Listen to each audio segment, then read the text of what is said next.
বয়স হয়েছে, রাজ্য চালাতে পারছেন না, ভায়োলেন্ট হয়ে উঠছেন। কেউ বলছেন ঘুষি মারবো, কেউ বলছেন জুতো মারবো, তিনি বললেন শুনলাম কি গলা কেটে দিন, তিনি বলছেন জিপ টেনে ছেড়ে দেবো। এই বয়সে গুতাগুতি করতে যাবেন না। আমরা আমাদের ছেলে মেয়েদের বলে দেবো, আমরা সব পাড়ার মোড়ে মোড়ে জিভ বার করে দাঁড়িয়ে থাকবো। ওনার হাতের জোর বেশি না, আমাদের জিভের জোর বেশি। দেখা যায় ওটা পার্টি নয়, ওটা প্রপার্টি। পিসি প্রাইভেট লিমিটেড, ভাইপো প্রাইভেট লিমিটেড, কে আনলিমিটেড হবে সেই নিয়ে ক্যাচাকেচি চলছে। গুড থিফ, ব্যাড থিফ, ভালো চোর খারাপ চোর আমরা আলাদা করি না। চোর চোরই, হাওয়াই চটি পড়লেও চোর, সুটবুট পড়লেও চোর।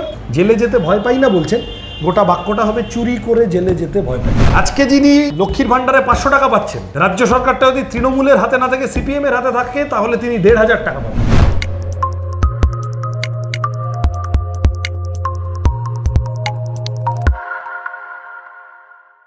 নমস্কার, আপনারা দেখছেন দ্য ইন্ডিপেন্ডেন্ট বেঙ্গল। আজকে ধর্মতলার প্রেস ক্লাবের সামনে যে তৃণমূল ছাত্র পরিষদের সভা হয়েছে, বলা যায় জন্মদিবস পালন হয়েছে, সেখান থেকে পার্টিকুলারলি রাজ্যের মুখ্যমন্ত্রী এবং অভিষেক বন্দ্যোপাধ্যায় কিছু কথা বলেন। সত্যি সেই কথার উত্তর কে দেবে? আপনাদের সঙ্গে তো দেখতেই পাচ্ছেন আমাদের সঙ্গে কারা আছেন। এসএফআই এর সম্পাদক সৃজন ভট্টাচার্য। সৃজনদা, প্রথমে দ্য ইন্ডিপেন্ডেন্ট বেঙ্গলে তোমাকে স্বাগত। আমি একদম স্পেসিফিক্যালি প্রশ্নে যাই। তোমরা এখন বিরোধীদের উদ্দেশ্যে এবং কিছু জায়গায় সিপিএম বামপন্থীদের উদ্দেশ্যে মমতা ব্যানার্জি পরিষ্কার কিছু অভিযোগ করেন। আমি একদম প্রশ্নে যাই, তারপর অবশ্যই তোমাদের জ্যাঠা এগোচ্ছে কলকাতার দিকে, আমি সেটা অবশ্যই যাব। একদম প্রশ্নতে যাই। রাজনীতি না করলে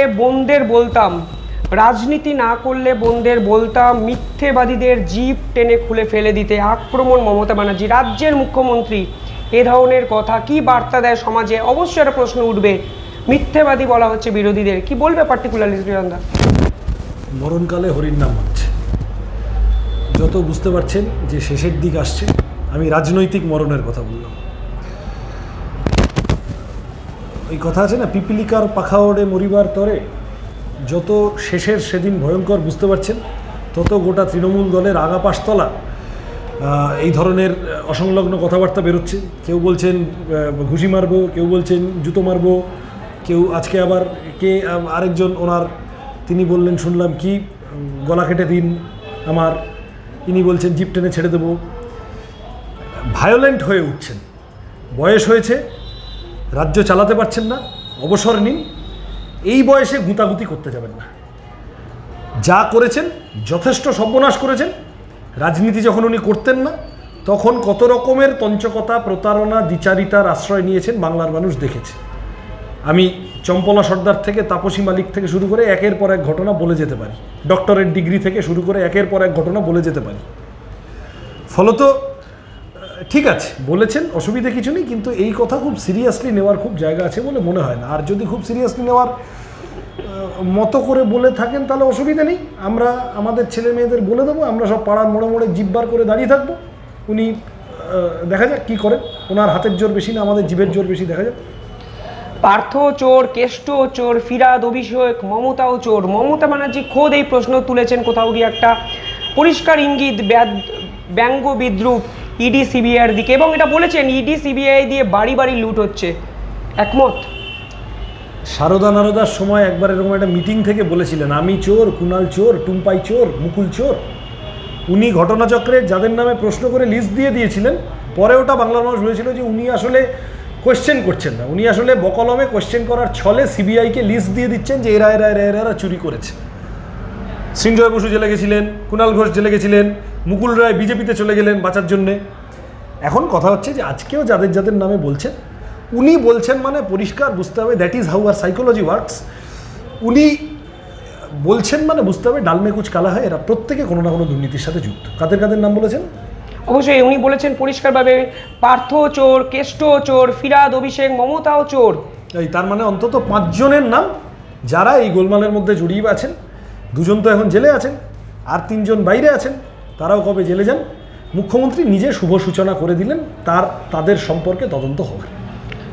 আপনি মুখ্যমন্ত্রীর দিকে অভিযোগ করছেন, উনি বলেছেন সিপিএম আমলে পয়সা নিয়েছো এবং চাকরি দিয়েছো, একদম প্রকাশ্যে মঞ্চে। কি বলবেন? কি আবার বলবো, তো উনি ধরেননি কেন? তাহলে বুঝতে হবে অযোগ্য অপদার্থ রাজ্য সরকার। সিপিএম আমলে যারা যারা দুর্নীতি করে চাকরি করছে ইত্যাদি বলে উনি অভিযোগ করছেন। কারা পয়সা নিয়েছে তদন্ত করে সিপিএমের নেতাদের জেলে পুরে দিতে পারতেন তো। গৌতম দেব বেঁচে আছে তো, বুদ্ধদেব ভট্টাচার্য বেঁচে আছেন তো, সূর্যকান্ত মিশ্র বেঁচে আছেন তো, মোহাম্মদ সেলিম বেঁচে আছেন তো, সুজন চক্রবর্তী, রবীন্দ্র সবাই আছেন তো। কাকে তুমি জেলে পুরলে? এক সুশান্ত ঘোষকে ভেতরে ঢুকিয়েছিলে, তাও 10 বছর পরে নতুন জাঙ্গিয়া মাটিতে পুরে সুশান্ত ঘোষ সম্পর্কে চক্রান্ত সাজাতে হয়েছিল তোমার। সেও দুদিন পরে সব দিনের আলোর সামনে পরিষ্কার হয়ে যাবে। কিন্তু কথা হচ্ছে যে এগুলো উনি অভিযোগ করছেন, আমি আবার বললাম, পিপিলিকার পাখা ওড়ে মরিবার তরে। বিকাশ ভট্টাচার্যর পেরেক স্ক্রু হয়ে বেরোচ্ছে, বিকাশ ভট্টাচার্যর পেরেক, ওটা পেরেক হয়ে ঢুকেছিল, স্ক্রু হয়ে বেরোচ্ছে গোটা তৃণমূল থেকে। ফলত এখন এই বিপদে পড়ে এখন যে সিপিএমকে আগে দূরবীন দিয়ে খুঁজে পেতাম না, এখন সিপিএমকে এইসব বলতে শুরু করছে। আমি আরো স্পেসিফিক্যালি বলে দিচ্ছি উনি কি বলেছেন, কত চাকরি হয়েছে, কত বাকি, পরিসংখ্যান চেয়ে বামেদের নিশানা করেছেন মমতা, এবং সিপিএম আমলের শিক্ষক চাকরির এই নথিটা কোথায়, প্রশ্ন মমতা ব্যানার্জির। আরে সরকারে কে আছে? 21শে জুলাইয়ের মঞ্চ থেকে স্লোগান দিলেন চাকরি চাই, চাকরি চাই। আজকে বামেদের জিজ্ঞাসা করছেন কোথায় নথি আছে, কোথায় চাকরি হয়েছে, কি মুখ্যমন্ত্রী কে তো আমি বুঝতে পারছি না। মোহাম্মদ সেলিমের নাম মুখ্যমন্ত্রী, মুখ্যমন্ত্রীর নাম মোহাম্মদ সেলিম নাকি? বামেরা সরকারে থাকলে দে আর অ্যাকাউন্টেবল, তাদের এই জবাবগুলো দিতে হবে। তুমি সরকারে আছো, তোমার 2 নম্বর 3 নম্বর 4 নম্বর নেতাগুলো সব দুর্নীতির দায় জেলে ঢুকে যাচ্ছে, তুমি চতুর্দিকে ঘোটালা পাকিয়ে বসে আছো, মাঝখানে কুলচূড়ামণি হয়ে বসে আছো, আর তুমি এখন বামেদের নিশানা করছো কত পরিসংখ্যান হয়েছে। তোমার সরকার, তোমার ব্যুরোক্রেসিকে জিজ্ঞাসা করো, তোমার যা এই এডুকেশন ডিপার্টমেন্ট ইত্যাদি, এদের আপনি জিজ্ঞাসা করুন যে কি আছে না আছে, কত চাকরি হয়েছে, তারা আপনাকে তথ্য দিয়ে দেবে। যদি ওইটুকু তথ্যও বের না করতে পারেন আপনি মুখ্যমন্ত্রী, তাহলে আপনার সরকার চালানোর যোগ্যতাই নেই। আপনি কুৎসা করছেন, অভিষেক বন্দ্যোপাধ্যায় অন্তত সেটাই মনে করছেন, কুৎসা করে মমতা ব্যানার্জিকে রোখা যাবে না, কোট আনকোট অভিষেক ব্যানার্জি বিরোধীদের উদ্দেশ্যে পরিষ্কার বলেছেন। উৎসাহ টুৎসাহ কিছু করছি না। দেখো, আমাদের উনি মুখ্যমন্ত্রী যদি মানুষের ভোটে জিতে থাকেন, কি অসুবিধা আছে, থাকুন। ওনার দল, একটা জিনিস বুঝতে হবে যে একজন এমপিকে, অভিষেক বন্দ্যোপাধ্যায়কে ডায়মন্ড হারবারে এমপি ইলেকশনে জিততে হয়েছিল, উল্টো দিকে সিপিআইএম প্রার্থী ফুয়াদ হালিম নজিরবিহীনভাবে একটা ইলেকশনে 3 বার আক্রান্ত হয়েছিলেন গুন্ডাদের দ্বারা 19 সালের লোকসভায়। যে ফুয়াদ হালিমের দল বামপন্থীরা, তাদেরকে নাকি দূরবীন দিয়ে খুঁজে পাওয়া যায় না বলে তার পিসিমণি বলেছিলেন। কিভাবে কিভাবে ভোট করিয়েছে, কিসের উপরে দাঁড়িয়ে আছে, কিভাবে জিতছে, কিভাবে সরকার থেকে, পঞ্চায়েত থেকে সমবায়, আমি 2 দিন আগে সিঙ্গুরে একটা সমবায় শুনলাম, কিভাবে দখল করেছে তিশা কাপাসারিয়ায়, এ তো প্রত্যেকে জানে। ফলত গণতন্ত্রের কথা ওনাদের মুখে মানায় না, এটা বেশি দিন চলবে না। উনি এই বিরোধীরা যা বলছে তারা ফ্যাক্ট বলছে, তারা কোনো কুৎসা ফুৎসা করছে না। সুরেন্দ্র, আপনি ভোটের প্রসঙ্গ টালে আমি মমতা ব্যানার্জির একটা কোড বলে দিই, যেহেতু ভোট গণতন্ত্র, কোথাও গিয়ে নির্ধারিত হয় কত ভোট পেয়েছেন তার উপরে। উনি বলেছেন ভোট এলে শূন্য হাতে বসে থাকবে এবং রসগোল্লা খাবে। ভালো কথা, অসুবিধা নেই। বামপন্থীরা তারা ওই কি বলে, ভোটের সংখ্যায় শূন্য হবে কি হবে না, এটা তো আমি এক্ষুনি বলতে পারবো না, জ্যোতিষী নই। কিন্তু এইটুকু বলতে পারি যে সিবিআই ইডির হাতে গ্রেপ্তারির সংখ্যায় বামপন্থীরা শূন্য হবে, জেলের ভিতরে থাকা তস্করদের সংখ্যায় বামপন্থীরা শূন্য হবে। ফলত উনি যদি এই বলে থাকেন, খুব ভালো কথা। এখন থেকেই তার মানে উনি ওনার ছেলেপিলেকে সিগন্যাল দিলেন যে ভোট লুট করো, অত্যাচার করো পঞ্চায়েতের আগে, লোকসভার আগে। এটা বুঝে নিতে হবে পরিষ্কার, তৃণমূলের পায়ের তলা থেকে জমি এত দ্রুত সরছে, এত দ্রুত পলেস্তারা খসছে, প্রত্যেক দিন জনসমর্থন ভেসে যাচ্ছে, পেরিয়ে যাচ্ছে। এটা আজকে যে মিটিং করেছেন ছাত্র সংগঠনের, সে মিটিংয়ে তোমরা বলো না কত লোক হয়েছিল, কি হয়েছিল। ফলত এটা থেকে বুঝতে পারার পরে এখন আরও এইসব মরণপণ প্রাণান্তকর মরিয়া চেষ্টা আঁকড়ে ধরে থাকার, আমার ধারণা বাংলার মানুষ আগামী দিনে এই ঔদ্ধত্যের জবাব দেবে। আমি একটু কলকাতার মেয়রের কিছু প্রসঙ্গে আনি শ্রীয়ন্দা। ফিরহাদ হাকিমের সাম্প্রতিককালে কিছু কথা নিয়ে বিতর্ক হচ্ছে। আজকে উনি বলেছেন 1-8 ডজন কোনো অন্যায় করলেও পুরো তৃণমূল কংগ্রেস দায়ী নয়। কোথাও গিয়ে তৃণমূল কংগ্রেস এই যে সাম্প্রতিককালে কিছু বিচ্ছিন্ন ঘটনা, এর দায় নিতে চাইছে না। ফিরহাদ হাকিম অন্তত সেটাই বলছে, কি বলবে এটা আজকে? কি ফিরহাদ হাকিম নিজে বলেছেন? হ্যাঁ, কি বলেছেন? 1-8 ডজন অন্যায় করলেও এর দায় পুরো তৃণমূল কংগ্রেসের কখনোই নয়, এবং সংযোজন করেছেন উনি জেলে যেতে ভয়ও পান না। তাহলে তৃণমূলটা কে তো আমি বুঝতে পারছি না। তৃণমূলের যে নেতাকেই ধরছো সেই নেতাই বলছে যে এই অপরাধের অমুকে যদি কিছু করে থাকে তার দায় দল নেবে না। তো এই অমুক অমুক অমুক অমুক পার্থবাবু দিয়ে শুরু হয়েছিল, লিস্ট বাড়তে চলেছে। এখন 2 দিন পরে বোঝা যাচ্ছে ববি বাবুর কাছে যাবে, স্যান্ডো গেঞ্জি পরে কি করেছিলেন, কি করেছি, ওইসব প্রশ্ন আসবে আবার। ফলত তখন ববিবাবু এখন থেকে নিজেকে ওইসব বাঁচানোর জন্য এইসব বলছেন। পরিষ্কার কথা হলো যে তৃণমূল কংগ্রেস আগা পাশতলা দুর্নীতিতে নিমজ্জিত একটা দল, এবং এই দল কোনো অবস্থাতে যারা যারা আজকে বলছেন, তার মানে এটা বুঝে নিতে হবে ফিরহাদ হাকিম এটা বলছেন মানে উনি একজন দায়িত্বশীল মন্ত্রী, কলকাতার মেয়র, বিভিন্ন পদে থাকা লোক, দলের গুরুত্বপূর্ণ নেতা, আজ থেকে নয় দীর্ঘদিন থেকে। উনি তার মানে তৃণমূলের এক আধজনের অন্যায়ের খবর জানেন, উনি তার মানে তৃণমূলের এক আধজনের অপরাধের খবর জানেন। সেই এক আধজন কারা নিজে উনি সামনে এসে বলুন। জেলে যেতে ভয় পাই না বলছেন, গোটা বাক্যটা হবে চুরি করে জেলে যেতে ভয় পাই না। চুরি করেছি এটা তাহলে সামনে এসে বলুন, আর যদি উনি না হন, যদি ভাইপো বা অন্য কেউ হয় সেটা সামনে এসে বলে দিন পাবলিকের সামনে। এনারা তো সব জনপ্রতিনিধি, যা জানেন পেটে রাখবেন না, মানুষের কাছে যান, বলে দিন যে আমার দলে এই এক আধজন চোর আছে, এই কোন এক আধজন তাদের তালিকা প্রকাশ করো, তুমি দেখবে ঠক বাস্তে গা উজাড় হয়ে যাবে। ফিরহাদ হাকিমের কিছু একটা সাম্প্রতিককালে একটা মন্তব্য নিয়ে বিতর্ক সৃষ্টি হয়েছে। শুভেন্দু অধিকারী বলেছেন নারদার পিছনে হাত রয়েছেন অভিষেক বন্দ্যোপাধ্যায়। ফিরহাদ হাকিম বলেছেন যা বলার শুভেন্দু অধিকারী বলে দিয়েছে। কোথাও গিয়ে ইঙ্গিতটা কোন দিকে, এবং তৃণমূলের অন্দরে কি দুটো ভাগ হয়ে গেছে? আমরা লিস্ট ইন্টারেস্টেড, ওটা পার্টি নয়, ওটা প্রপার্টি। পিসি প্রাইভেট লিমিটেড, ভাইপো প্রাইভেট লিমিটেড, কে আনলিমিটেড হবে সেই নিয়ে ক্যাচাকেচি চলছে। আজকেও ছাত্র সংগঠনের মিটিং থেকে ভাইপো বলছেন কদিনের মধ্যে কিছু একটা হবে, সিগন্যাল দিয়ে দিলেন। পিসি বলছেন অভিষেককেই না ধরে নিয়ে যায়। আসলে সিগন্যাল দিচ্ছেন, সবাই সবাইকে দড়ি টানাটানি করছেন যে আমি থাকবো, তুই ঢুকে যেতে পারিস। ফলত পরিষ্কার কথা হচ্ছে যে এখানে দাঁড়িয়ে ওদের মধ্যে আমরা ওরকম গুড থিফ ব্যাড থিফ, ভালো চোর খারাপ চোর আমরা আলাদা করি না। এরকম এটা অসম্ভব যে প্রশাসনের সর্বোচ্চ স্তরে যিনি আছেন তার বরাভয় ছাড়া, তার অনুপ্রেরণা ছাড়া, তার ইঙ্গিত ছাড়া, তার প্রশ্রয় ছাড়া এই তস্কর বৃত্তিগুলো হয়েছে, এটা অসম্ভব। ফলত চোর চোরই, সে বাড়ির একতলায় থাকলেও চোর, দোতলায় থাকলেও চোর, হাওয়াই চটি পড়লেও চোর, সুটবুট পড়লেও চোর, সে চোরই। ফলত এই চোর সবকটাকে ধরতে হবে। এখন তার মধ্যে দাঁড়িয়ে কোথাও কোনো চক্রান্ত আছে কি না, উনি গিয়ে দিল্লিতে কয়লা থেকে নিজেকে বাঁচানোর জন্য এই ববি হাকিমের মতো পুরনো সৈনিকদের বলি দিয়ে আসছেন কিনা, ইনি আবার দিল্লিতে গিয়ে সেই সংক্রান্ত কোনো সেটিং করে এসছেন কিনা, এগুলোর মধ্যে আমরা যেতে চাই না। এগুলো ওদের ইন্টারনাল ম্যাটার। পরিষ্কার কথা, যারা চুরি করেছে তাদেরকে ধরতে হবে, শাস্তি দিতে হবে। সিবিআই ইডি যদি কোথাও কম্প্রোমাইজড হয়ে যায় তাহলে মানুষ এটা বুঝে নেবে। অভিষেক ব্যানার্জি বলেছে মানুষের সঙ্গে ঠিক কোথায় বেইমানি করেছে, মানুষকে কন্যাশ্রী, যুবশ্রী, লক্ষ্মীর ভাণ্ডার এগুলো দেওয়া কি বেইমানি? না, এগুলোর কে বিরোধিতা করেছেন? এগুলোর কেউ তো কোনো বিরোধিতা করেনি। মানুষকে ওইগুলো দিয়েছেন, খুব ভালো কথা করেছেন। আরও বেশি করে দিতে পারতেন যদি মানুষের, পাবলিকের ট্যাক্সের টাকা এত চুরি না করতেন। 100 টাকা এই কথাটা আছে, তুমি ভালো আমার প্রশ্নটা করে ভালো করলে। এই একটা চারপাশে বাজারে কিছু নেকা আছে, এই সেজে নেমে পড়ো, তৃণমূল গাড্ডায় পড়লেই বাসে, ট্রামে, ট্রেনে বলতে শুরু করে যাই বলো তৃণমূল কিন্তু কাজ করেছে, চুরি করেছে কিন্তু কাজ করেছে। ছাগলের মতো কথা। 100 টাকা আছে, 100 টাকা তোমার আমার টাকা, আমাদের পাবলিক মানি ইট ইজ। সেখান থেকে ও 80 টাকা ঝেড়ে ফাঁক করে দিল, 20 টাকার কাজ করলো, সেইটার ওপরে নীল সাদা তার বসিয়ে দেখালো আমি দারুণ কাজ করেছি। আরে যদি চোর না হতো তাহলে 100 টাকার কাজই করতে পারতো। আজকে যিনি লক্ষ্মীর ভাণ্ডারে 500 টাকা পাচ্ছেন, রাজ্য সরকারটা যদি তৃণমূলের হাতে না থাকে, সিপিএমের হাতে থাকে, তাহলে তিনি 1500 টাকা পাবেন। কারণ বাকি 1000 টাকা প্রত্যেকের এইরকম 1000 টাকা করে মেরে দিয়েছে তৃণমূলের নেতারা। এটা বুঝতে হবে তো। এই যে এখন সিবিআই ঢুকেছে বলে বীরভূমে সব টোল গেটগুলো ভাঙছে, বেআইনি টোল 40টা থেকে কত টাকা কামাতো, পাবলিকের টাকা। ফলত সরকারি প্রকল্প সব চলবে, বেশি করে চলবে। সরকারি প্রকল্পের ক্রেডিট অভিষেক ব্যানার্জিরা বেশি নেওয়ার চেষ্টা করলে মুশকিল। আমি আগে বলেছি এটা বুদ্ধবাবুর অপরাধ হয়েছে যে উনি আত্মপ্রচার বিমুখ ছিলেন, চতুর্দিকে বাংলা নিজের ছেলেকে চায় বলে নিজের পোস্টার লাগিয়ে সাটিয়ে বেড়াননি পাবলিকের টাকা শ্রাদ্ধ করে। না হলে এই 2 টাকা কেজি ধরে চাল কাদের প্রকল্প? এই বাচ্চা মেয়েদের সাইকেল দেওয়া কাদের প্রকল্প? অজস্র সামাজিক প্রকল্প আছে।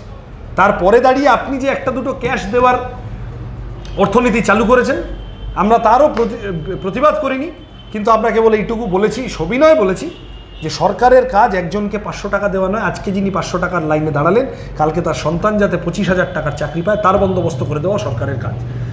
এই যা সামাজিক প্রকল্প, তৃণমূল কংগ্রেস না থাকলে এগুলো ডবল চলবে, বাপ বলে চলবে। কারণ তখন এই সামাজিক প্রকল্পের টাকা চুরি হবে না, তখন এই সামাজিক প্রকল্পের টাকা মার যাবে না। সুরেন্দ্র, এই প্রসঙ্গে আরেকটা প্রশ্ন, দুর্গাপুজোর অনুদান নিয়ে একটা বিস্তর বিতর্ক হচ্ছে। হাইকোর্টে 3টে জনস্বার্থ মামলা হয়েছে, যে রাজ্যে ধারের পরিমাণ প্রায় 5 লাখ কোটি টাকা, কোথাও গিয়ে অনুদানটা 10,000 টাকা বাড়িয়ে সেই দেনার পরিমাণ ট্যাক্সের টাকা, প্রশ্ন উঠছে। এটা আসলে মমতা বন্দ্যোপাধ্যায় বাঁচতে চাইছেন। আমি তোমায় বারবার বলছি, খুব সুস্থ সজ্ঞানে স্থিতধী মস্তিষ্কে রাজ্য সরকার চলছে, রাজ্য শাসক দল চলতে পারছেন এমনটা নয়। কিভাবে কোনো মতে একটু জনসমর্থন জোগাড় করা যায়, পায়ের তলার মাটি তো একেবারে থরথর কাঁপতে শুরু করেছে। টাইটানিক ডুবে গেছে, দুদিন পর মাঝখান থেকে ভেঙে গেছিল টাইটানিক, ওই চেহারা হবে।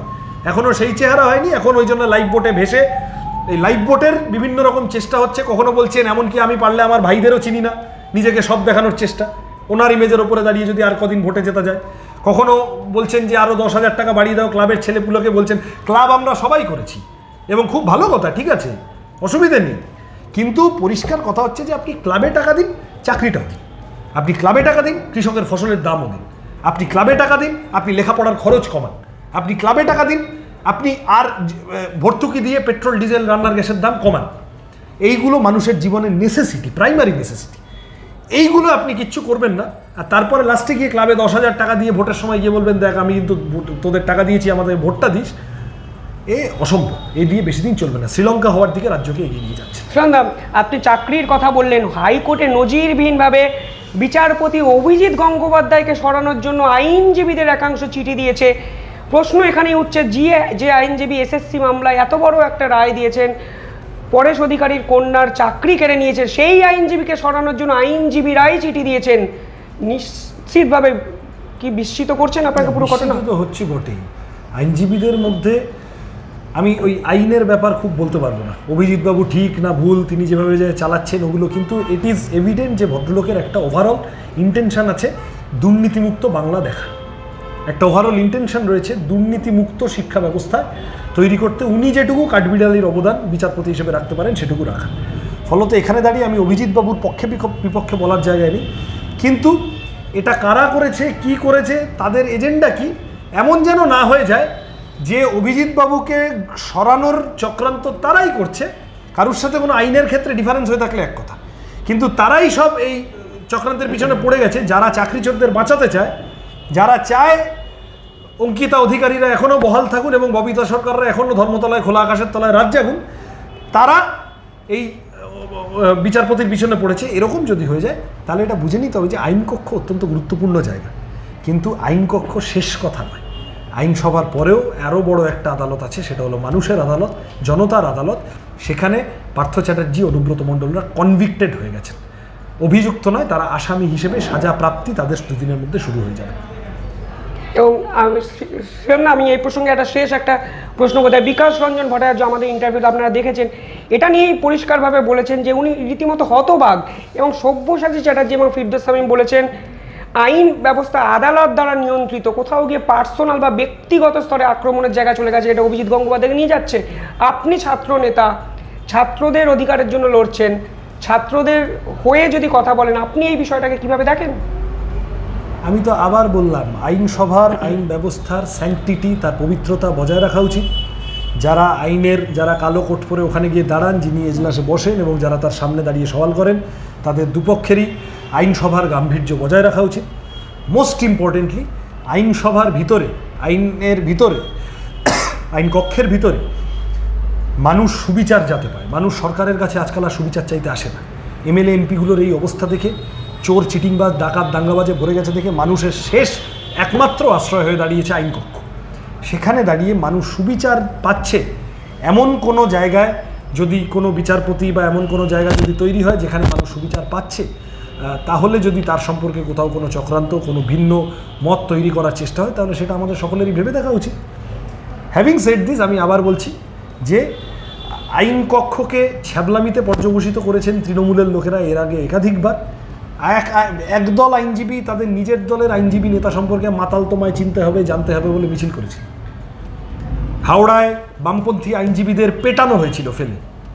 ফলত আইনকক্ষের পবিত্রতা ইতিমধ্যে বারংবার ভুলুণ্ঠিত হয়েছে আমাদের রাজ্যের শাসক দল এবং তার আশেপাশের লোকেদের দ্বারা। নতুন করে এখন যখন সুবিচার পাওয়া যাচ্ছে কোথাও কোথাও, সেই প্রক্রিয়ায় যেন কোথাও ব্যাঘাত না